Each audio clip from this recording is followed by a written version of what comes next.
funded project. The consortium is led by the Aurum Institute in collaboration with a mix of community and civil society organizations, PATA being one of them, market access partners as well. And we basically have 5 outputs that are interlinked.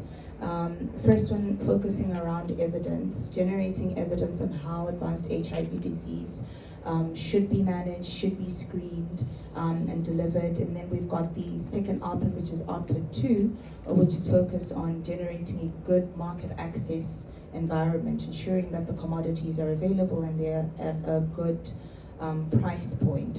So ensuring that we break down those access barriers. And then output 3 is more or less focused on the policy aspects and the technical support, which I'll touch on because it responds to the question. As I said, we have noticed that in some countries, decentralising advanced HIV disease is actually something that works, ensuring that at the primary health centres, facilities are well capacitated to be able to screen for advanced HIV disease, identify those who are AHD positive, and then open the rest of the cascade, screening for TB, screening for the cryptococcal antigen, and then linking to care. So we've been able to ensure that we provided trainings in quite a number of the countries where advanced HIV disease programs were still at their very early stages, where not very much was known around advanced HIV disease. So capacitating healthcare workers. In 2025 alone, we trained a total of 388 healthcare workers across the facilities in the 6 countries where we are working. Majority of those healthcare workers were in the Francophone West African countries where advanced HIV disease knowledge was very minimal. And then we've also done quite a lot of policy work, ensuring that advanced HIV disease appears on national strategic plans. We've seen the importance of ensuring that when things are enshrined in policy, they outlive any project, and I think that has always been the goal of our project and the goal of our donor unity, to ensure that that happens. So by ensuring that advanced HIV disease appears in the national strategic plan, it meant that even when it comes to the Global Fund application, we were able to ensure that advanced HIV disease was supported and adequately funded. And then in other countries, we ensured that advanced HIV disease commodities like your liposomal amphotericin B, some of your diagnostics like your Visitect appear on your essential medicines lists or essential medicines diagnostic lists. These being the national list of the prescribed or recommended diagnostics and therapeutics for treatments. So we have definitely approached this at different angles, at the policy framework and as well as at the lower levels of ensuring that training is done. Then moving to community work, which I think is the central piece of what we are doing through Impact for HIV, putting communities at the center to be able to drive demand for advanced HIV disease. And I think, in one of the countries where we're working very well in South Africa, it has been demonstrated that linking communities to advanced HIV disease gaps allows there to be functional conversations around what is happening on the ground and how this can be addressed from a policy perspective. So issues around ensuring that caregivers are well educated on what advanced HIV disease is, what that looks like, particularly in children, because one of the things that we are seeing is that with some caregivers who are taking care of children living with HIV, the adherence of art is what is also contributing to advanced HIV disease within children, especially in the under 5s. So being able to address those gaps with a community voice that is strong has been able to help us to demystify myths and misconceptions, but then also ensure that when people present at the facility, be it a late presentation, somebody who's severely ill, or somebody who's re-engaging in care, they know what to ask for. So I think a lot of the community work has also very driven that. And even in the Global Fund application process, our community teams were front and center.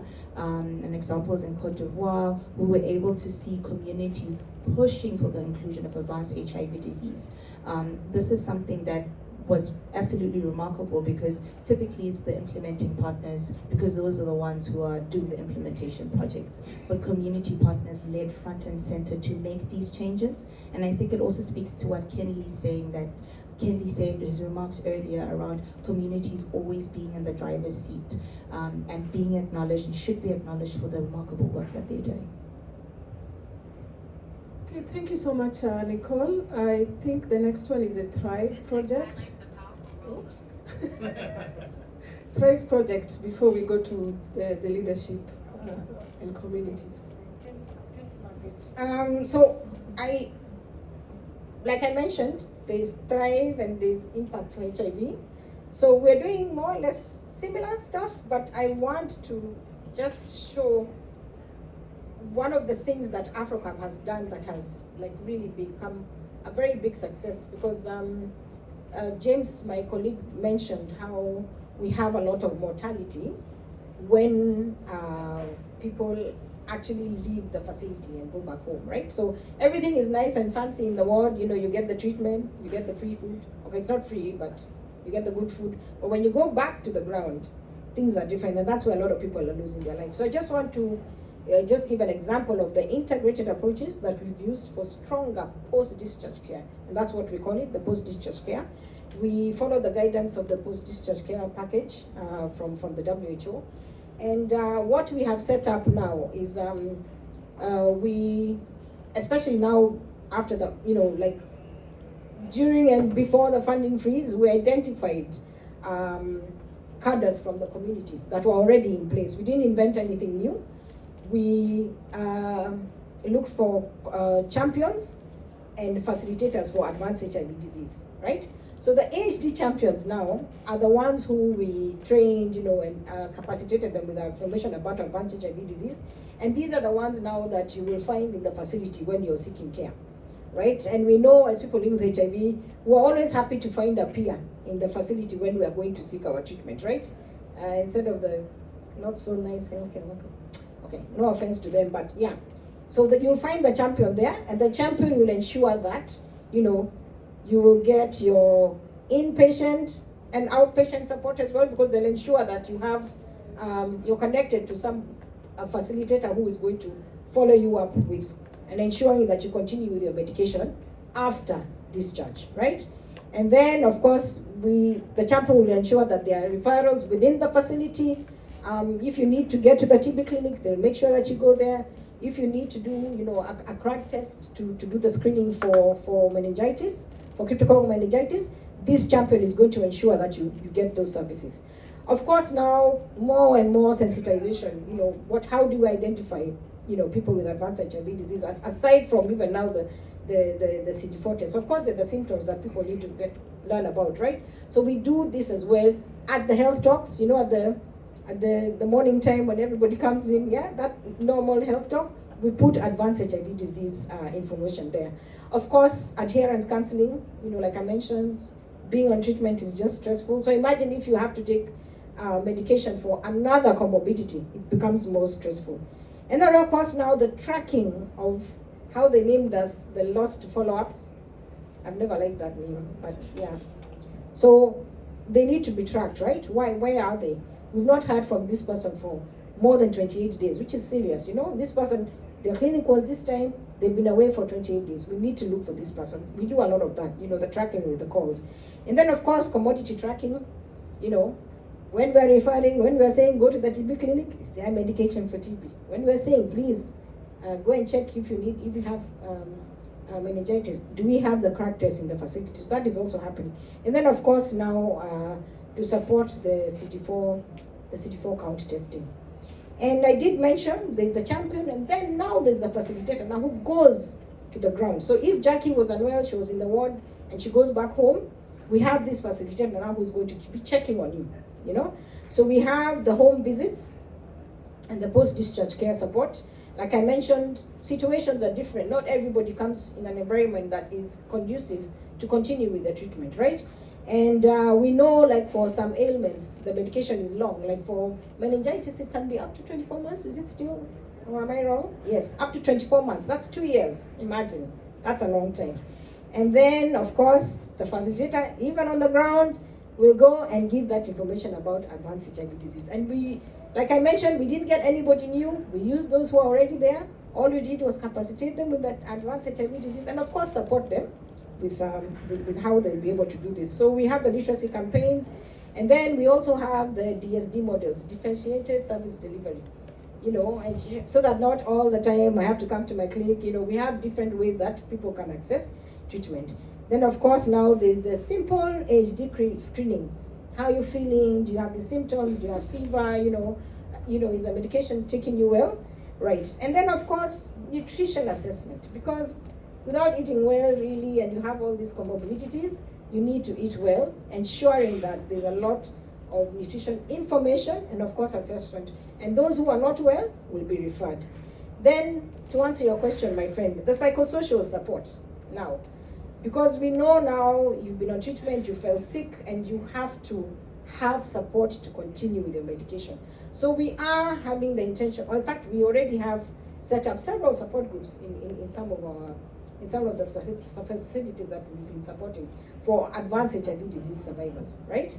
And then, of course, now, and the most important thing is the referral. If again, this person is not doing very well on the post-discharge, and maybe is, you know, most of the time you end up in hospital, maybe not even within your locality, you may be elsewhere, so you can be referred to the nearest facility where you'll be able to get treatment for advanced HIV disease. So let me just mention about some of the outcomes. So we have had continuity of care for individuals who have previously been hospitalized with advanced HIV disease, and then the seamless transition from inpatient to outpatient care, focusing, of course, on the timely linkage or to the clinics, and of course the continual management of these opportunistic infections. And then timely identification of complications, because without all these interventions, we wouldn't have been able to identify them. And then, of course, the adherence of the health facility discharge care plan. There are plans in the facility for this discharge, post-discharge care, but it was not supported because, of course, the healthcare workers were overwhelmed, right? And some of the community health workers, especially during the funding freeze, had lost their jobs, right? And then finally, of course, like I mentioned, we have the timely referral of deteriorating recipients of care. So just to mention in figures, the number of AHD cases that have received support from champions and facilitators across the 5 Thrive countries, which is Kenya, Uganda, Zimbabwe, Uganda, and Nigeria, is 3,500. And that is from June last year to around April this year. And then the numbers of recipients of care receiving post-discharge care support from either champions or facilitators is 3,827, which includes backlog post-discharge. Yeah, so that's the Thrive story. Well done.